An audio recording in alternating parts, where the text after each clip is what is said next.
and welcome to Resolute Audio. This is our initiative to present to you our analysis on legal and tax issues in a simple, dejargonized manner through free-flowing conversations.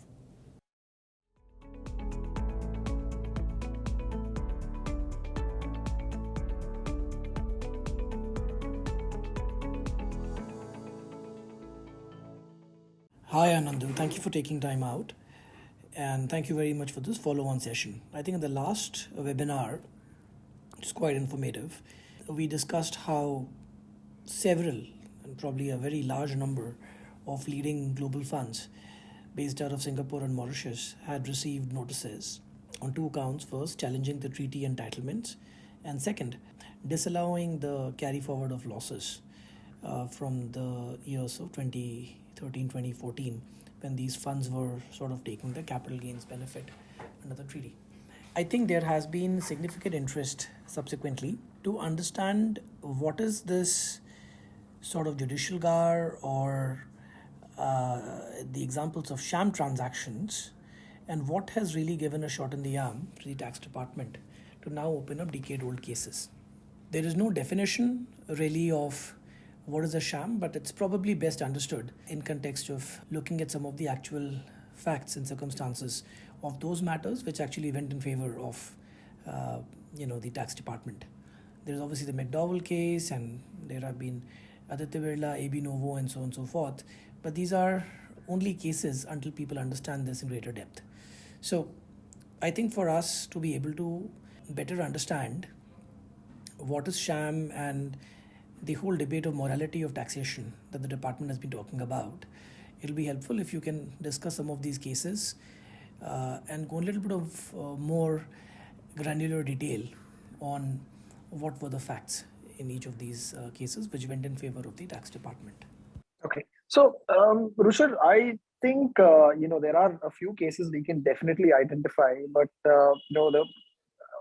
the sort of direct jurisprudence on tax avoidance in the country is always, I think if you cast your mind back, always starts from McDowell.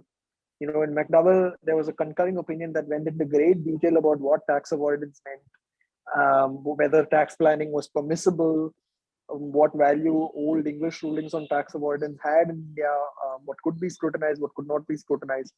But the sum and substance of it was that, at the end of McDowell, it seemed as if all tax planning was impermissible in India. Tax planning was considered to be immoral, illegitimate, and something that should absolutely not be condoned by courts or by the executive, the enforcement authorities. That McDowell cloud has sort of influenced how tax officers have looked at suspected cases of tax avoidance over the last 30, 40 years of the jurisprudence that we've seen. In Vodafone, we got a little bit more understanding of what tax avoidance actually meant when the Supreme Court clarified what was intended in McDowell. The Supreme Court said, not all tax planning is illegitimate, but there are boundaries to what can be done and what can't be done. So a culpable device or a sham transaction, which is completely outside of the bounds of law, would not be permitted.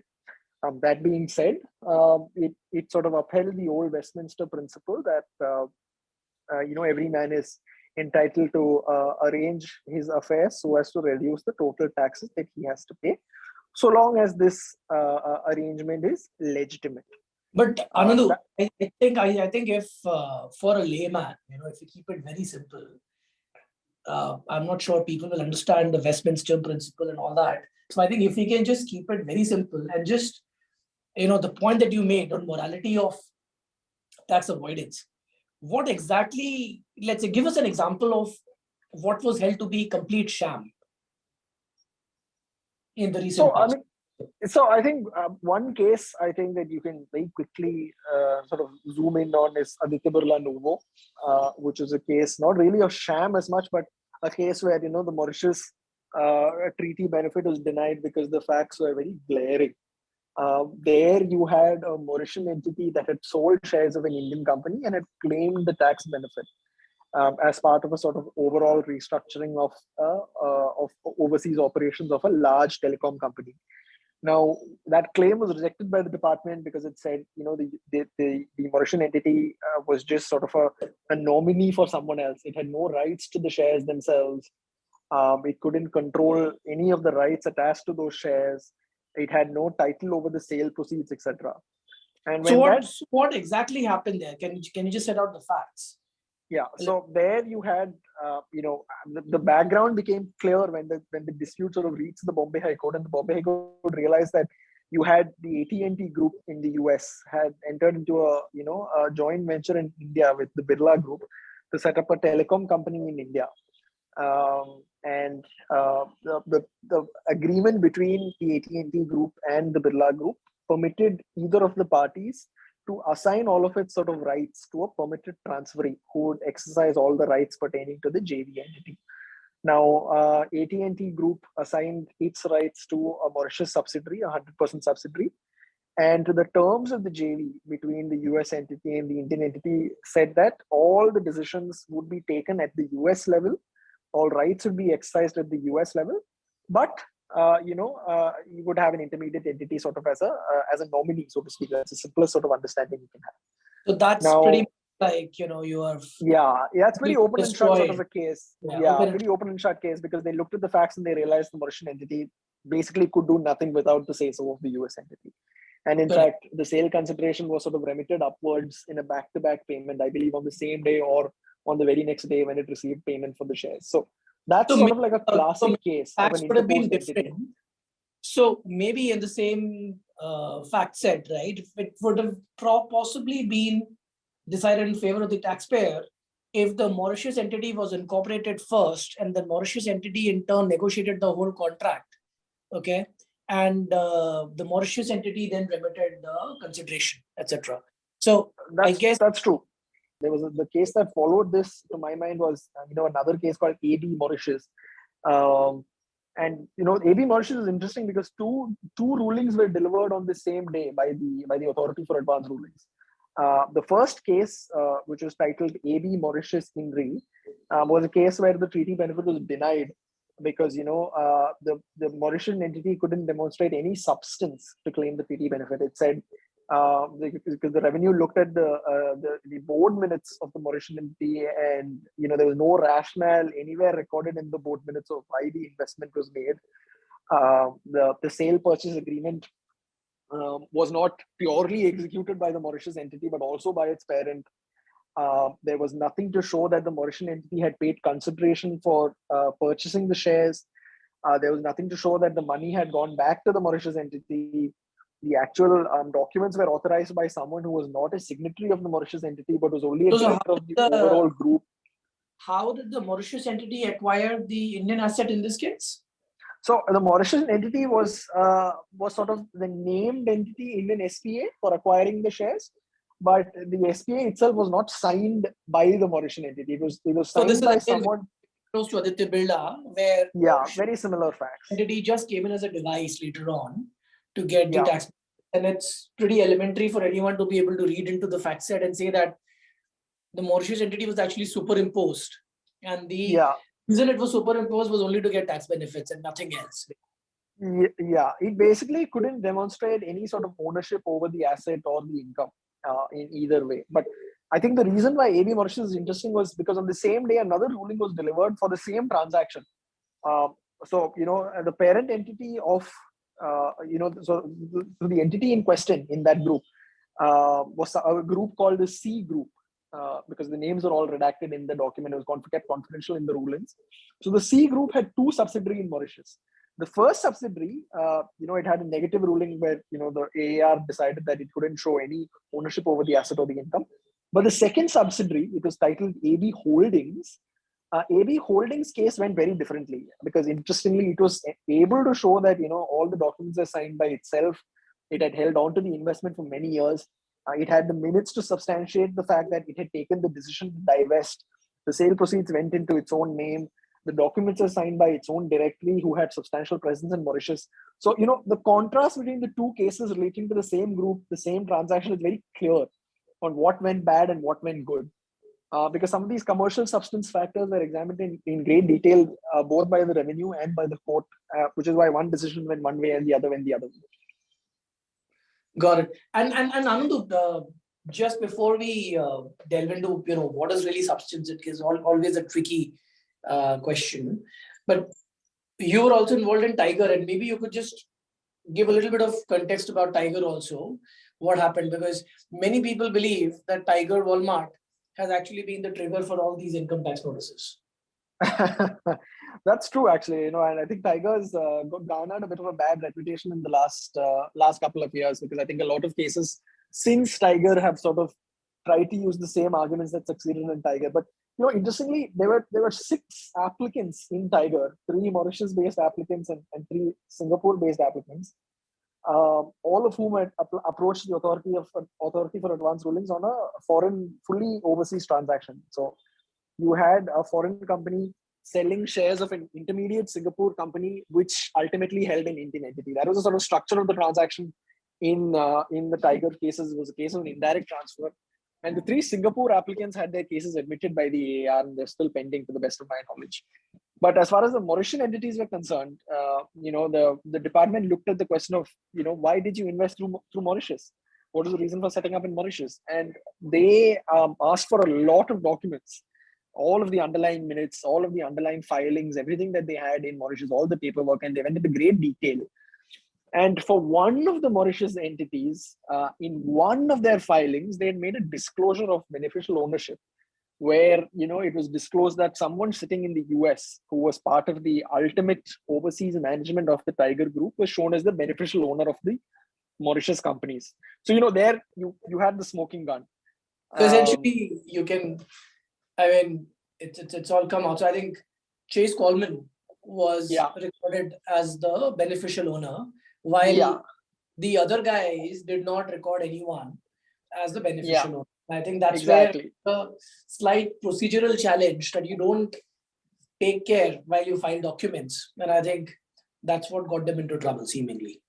Yeah, their sort of corporate hygiene could have been better, so to speak. Yeah, which is exactly what happened. In fact, even in the Vodafone case, we remember that even though it was a Cayman-to-Cayman transaction, the entire documentation was hinged on the fact that you get FIPB approval and the Indian publicity and all that. And anyone who picked up the document could easily say, and that's what happened, because in the FIPB approval process, there's one person from the revenue who sits and he looked at everything. He said, look, these are 2 Cayman companies, but essentially the whole deal is hinged on the Indian asset. So this is really an Indian deal. And I think that's true. So I think, quite honestly, in many ways, I feel that if you don't do things right, then just by standing on the principles of form over substance doesn't really work. You also need to meet the optical test. If it looks so hideous optically, I think it's very difficult then to stand and say that, look, legally I'm on sound ground. And I think that is what has happened across in Tiger or in AB Nuvo or in Aditya Birla. So I think, Anandu, just if we get back to this, right, from a tax litigation perspective, and you've been doing enough of this, what do you think, and I think there are possibly 2 ways to look at it, 2 buckets in which we could sort of compartmentalize this. One is what has happened, and now what do these people do? And second is, what is it that people should do in the future to ensure such demands do not come? Because this clearly is happening not under GAR, but this is happening under what you just mentioned as sham, what people are calling as judicial GAR. So naturally, if without GAR, you can challenge the substance, then I think within GAR or after GAR has been applicable since 2017, the tax authorities will definitely be more aggressive. It's only a matter of time. So what exactly can be the defense strategies now for the people who've actually got these notices now? What exactly can they go and say to the department? So, I mean, if you've already gotten a notice, I think the pathway is pretty clear. You have to challenge those notices before they achieve finality. And there's a sort of litigation pathway that you take. You can either go through the appellate mechanism in the income tax regime, which has its own upsides and downsides, or you can if you have a good fact set which supports your case, you have substance in Mauritius that you can tangibly demonstrate based on filings there, presence there, documents there, then you can approach a jurisdictional high court and sort of ask for relief by quashing those notices. But I think the more important question here is what happens if you're an existing investor, you have a grandfather structure, and you see these notices and you're wondering what you can do. So it's good to look. It's good to look at the systems that you can sort of put in place to prevent this kind of scrutiny. And based on our experience in the field, we know that the tax department looks for several factors. Right? They have a sort of checklist that they go in with when they try and figure out that the entity in an overseas jurisdiction is just put up there to claim treaty benefits. And some of the things they look at, I think, are common, and it's something that we discussed in our webinar or in our article too. We looked at the basis for funding in Indian investments, whether it's through shareholder funds, external borrowing, or is it several layers of back-to-back funding from an ultimate beneficiary. We look at fiscal independence, which is whether the Mauritian or the Singapore entity has full independent control over its bank accounts, whether it has the discretion to utilize the money without asking approval from anyone else. We look at what it did with the exit proceeds. So was that retained in its own bank account? Was that immediately upstreamed? Did it have any contractual obligations, any legal obligations to give that money to someone else? We look at how long an entity has been in operation in a treaty state. We look at, have activities continued beyond the sale? Have investments only been made in one company, in one country? We look at decision making. Decision making is something I think that we keep emphasizing on. The fact that decisions have to be taken from the country in which you claim a treaty benefit. So you have to identify who the actual people in control are, where do they reside, what are their qualifications, where do the board meetings take place, what was discussed in the board meetings, what was minuted. Did the minutes have substantial information where the board was briefed on why an investment or a divestment was taking place? What part of the board's responsibility was delegated to someone else? What role did the immediate parent or the ultimate parent have in managing the entity's affairs? We look at various material presence thresholds on, what kind of employees you have, what kind of expenditure you have, whether you have other kind of activities that you carry on in the jurisdiction. And you also look at, certain other things like, where your accounts are maintained, whether your corporate law records are maintained, whether you have the basic obvious ones, the TRC, the Form 10F, or if you're from Singapore, you have your IRAS clearance, if you have an MAS approval. These are the sort of things I think typically that the income tax department looks at these days when they examine this claim of substance. That's a lot of stuff, and I think. But tell me, Anandu, if there is no GAR, right, and what is the basis? I mean, unless it's a sham on the face of it, does the income tax department really have the power? Because I'm sure a lot of people would have taken back-to-back financing. Funds would not have remained in Mauritius. A lot of board meetings would have happened, honestly, just through teleconference. But is that sufficient ground for tax department to deny these tax treaty benefits? How do you see this playing out? Because, we know how Mauritius' jurisdiction has functioned, So how do you see this playing out for those people who haven't done all of this? Do you think they're really on tricky grounds, or do you think in challenge at the High Court level, obviously not at the assessing officer or the ITAT level maybe, but at the High Court, Supreme Court level, even without doing all these things, they may still have a good chance of winning? So I think the lesson for existing investors is, they should be ready to buckle in for the long haul, because this might take a while. We know that the likelihood of a successful income tax appeal is extremely high, because the income tax department loses 90% of the cases that they bring, but most of those taxpayer successes happen only at a higher level, at the High Court, at the Supreme Court. And everything that's playing out now is really just a redo of everything that played out 20 years ago when Azadi Bachao Andolan happened, where they said pretty much the exact same things that they're saying now. That, these funds have no substance in Mauritius. They've literally been set up there just to claim a treaty benefit. What they're doing is colorable. They're trying to look at the language that was used in McDowell. And I think what's telling is what they don't rely on, right? What the tax authorities don't rely on. They don't make any references to Azadi Bachao Andolan. They don't make any references to the majority opinion in McDowell. They don't make any references whatsoever to Vodafone. And if they do, it's only to the minority opinion of Justice Radhakrishnan in Vodafone. They only look at documents that selectively support their side of the case or their facts. They only look at recent AAR rulings that have supported them. And I think this is part of a very typical playbook. I'm sorry to say this, but a typical playbook that the revenue has in sort of prosecuting these cases. But like I said, we know the numbers. We know that we have fair grounds to stand on, but that might take some time before relief is obtained. Correct. So essentially, this has all happened. What you're saying is it's a playbook. It's happened. They may win till a certain level, but ultimately, I think the principles were very clearly set out. That if you have a TRC, then really, at least in the pre-GAR sort of realm, it will be difficult for them to prevail over, no matter what ammunition they have by saying that was back-to-back financing or board minutes not referencing and all that. But tell me, Anandu, just one question which I think keeps intriguing. What is this judicial GAR? What is judicial GAR, which people keep referring to? So, I mean, I would say judicial anti-avoidance is sort of an umbrella term for principles that have been distilled from several cases in the past, right? These cases where we've discussed tax avoidance, what is permissible, what is not permissible. If you cast your mind back to McDowell and Justice Chinnaparetty's opinion there, he laid out several things which he said, both the courts and the legislature and the executive should frown upon.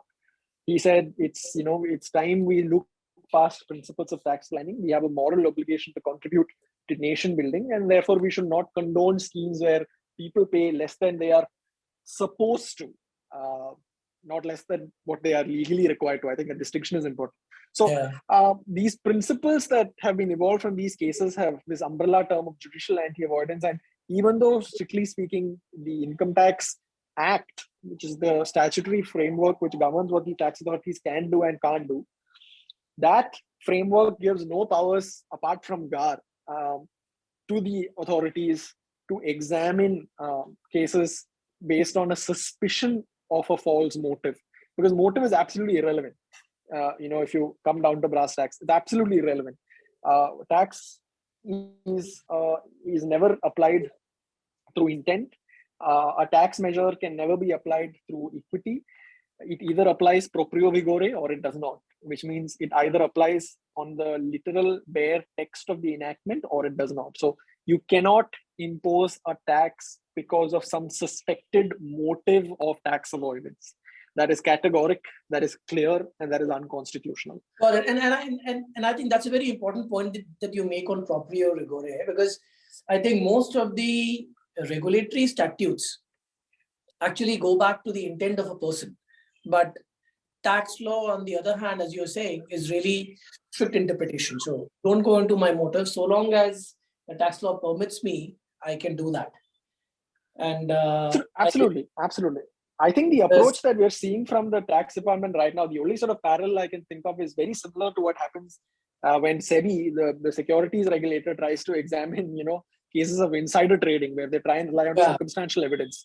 So that's sort of the advice, the approach. And that's where the mistake is happening, because people look at tax department as SEBI and somewhere tend to believe that, if SEBI can ask you these kind of questions and can penalize you, even tax department can. But I think we tend to forget that SEBI's mandate is different, or any regulator for that matter, CCR, someone is different, because you can't really twist and turn the regulation in a way that's convenient for you and abuse the whole purpose of the regulation. But I think that purpose of interpretation, or defining what is the purpose of a particular provision, doesn't apply in context of tax, where I think you generally have the permission to do something so long as it's legit and so long as it's permitted. And okay, but tell me this, where does this debate of morality and ethics last? Because they will keep on doing this. And has the issue of morality of paying taxes been legitimized by GAR now? Because now at least the substance test has more has been legitimized. So the question is on a going forward basis now, because going forward, the tax department will actually have the power to say, why were you doing this? And if this was done only with the tax purpose or the purpose of saving taxes, I think they can disregard the entire structure. So I think the pointers that you mentioned, is it only fair to say that if all these cases had happened post 2017, then would the analysis change that the tax department has a great case and that the taxpayer might lose on those counts now? Well, I think it's less about the tax department having a great case and more about the tax department having a great weapon to go after people now. Because, what GAR did is GAR gave the department teeth to ask questions. And it is now bearing that teeth and asking those questions. So I think the two-punch sort of combo of GAR in the Income Tax Act and the increasing introduction of LOB clauses in treaties in Singapore, Mauritius, and I think in some of the newer treaties that India has signed, there are categorical references to how GAR will override treaty benefits. So you are increasingly going to see more questions being asked and less successful grounds for challenging the basis for questioning. The answers to the questions, of course, will determine how successful the invocation of GAR is. But we can hope on the fact that there are certain sort of judicial safeguards built into the application of GAR that we hope will prevent its misuse and misapplication. Got it. And there's just one more aspect, I think, which has been rather intriguing in the tax department's notices. I think what they've said is that the carry forward of losses has been disallowed. And their argument has been that, look, you cannot take an argument that the gains were never taxable because of the India-Mauritius tax treaty. But if you had a loss, you carry it forward. So they're saying if gains are not taxable, naturally corresponding losses also should not be carried forward. And they've disallowed all of those carried forward losses as well.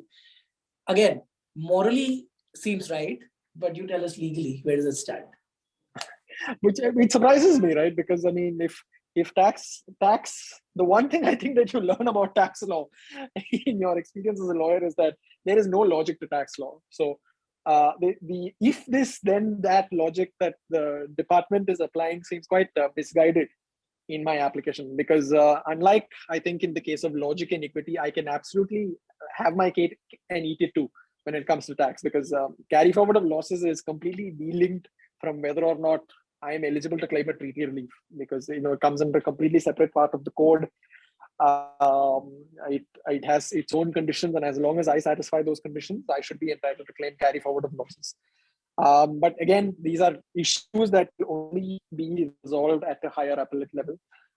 In the past, we've seen cases where carry forward of losses have been denied on the most outrageous of grounds, and they have all been successfully overturned at higher appellate level. So we will have to wait and see how that goes. But to answer your question, Ruchir, I think the tax department may be on the losing ground on this one. On this, yeah.